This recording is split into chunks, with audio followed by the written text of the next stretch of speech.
Welcome to this video, which is part of a series of videos looking at the NEBOSH NG2 official sample, where we break it down, try and figure out what NEBOSH did in their sample so that you can, not copy it, because you don't want to be caught out for cheating, but you can replicate their format, replicate their structure. If you can tick the boxes that they tick in their sample, hopefully you can pass on your first attempt.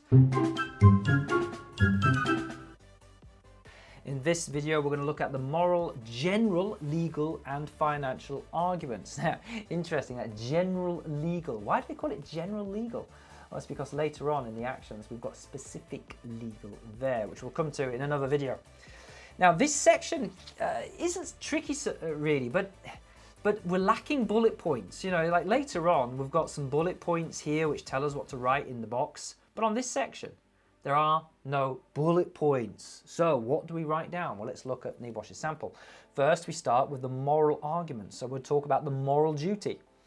We're going to write some vague platitudes like, oh, workers come to work to earn a wage, not to be killed, not to be made ill. Yeah, okay. So sounds a bit generic, but let's write something like that down. Talk about the moral duty of care. And talk about maybe some examples of some of the harms, some of the injuries, some of the illnesses that could occur in their workplace. And so here it talks about ill health, it talks about the major impact of the injuries and ill health on the workers, it talks about the friends, the families. Long-term injuries could have an effect on their mental health as well. So we're just broadly just talking about the impact of injuries, ill health, physical health, mental health on the worker, on the family, and other workers. It says here the mental health of other workers could also be affected if they are witness to any serious injuries to other workers. Right, that's it, you're done. You're done for moral, the moral bit there. Then we create a new paragraph and we're going to cover the financial bit. Now the financial in this sample tends to get a little bit entwined with the legal as well, as you're going to see. But the first bit of financial is definitely just financial. Here we've got basically the uninsured costs. It says financial impacts will be broken down into three categories: injured workers with a load of uninsured costs, replacement equipment or infrastructure with an example of some damage. Notice how we've got an example, a relevant example, because this is a garage. Go back to our description up here. It's a garage, and the example given is an example relevant to the garage. So you don't want to make this just a vague, generic piece of work. It's like, well, as you're describing the costs, refer to your real workplace. You know, if you're in a warehouse, refer to the warehouse. If you're in a restaurant, refer to the restaurant. If you're in a bank, refer to the bank. And costs associated with enforcement actions. Now, this bit, we get into the legal arguments. Now, these are general legal arguments, and there are, broadly speaking, two things we need to cover. We need to cover the criminal consequences and the civil consequences. And we need to give some details for each. So essentially, this is element one of your general certificate course. What are the criminal legal consequences of failing to comply with your law? So what does it talk about here? It talks about the enforcement action, which could include things like improvement notices, prohibition notices. It includes fees for intervention. It actually mentions the charge, which I think is now £166 an hour. I think it's gone up again. It talks about prosecution, it talks about being found guilty, and it even starts to give the size of the fines using the sentencing guidelines. Now, if you're in the UK and you don't know how to calculate that because your damn course provider didn't tell you, no problem, you just type in sentencing guidelines. There it is, sentencing guidelines for health and safety offences. And you will find this document here, sentencing guidelines for health and safety offences. Use this document to work out the size of the fine. And you've got a bit of a table right here.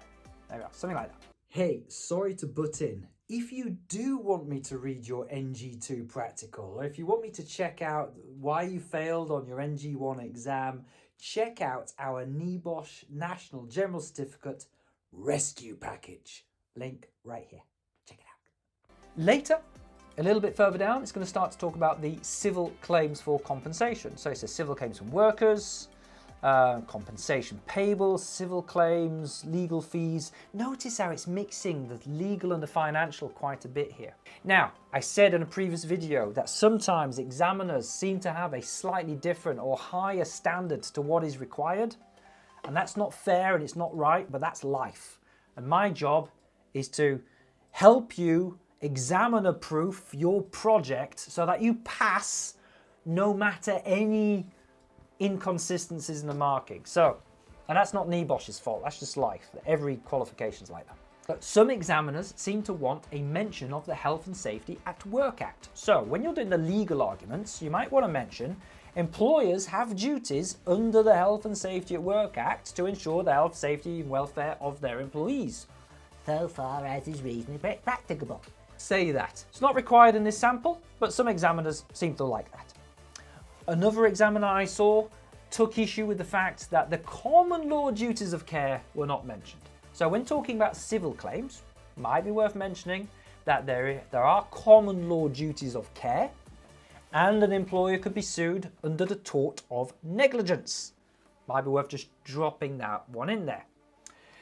And notice, in addition to all of the financial costs that were mentioned right up here, we've got more financial costs. We've got the fines, which are there. We've got the legal fees.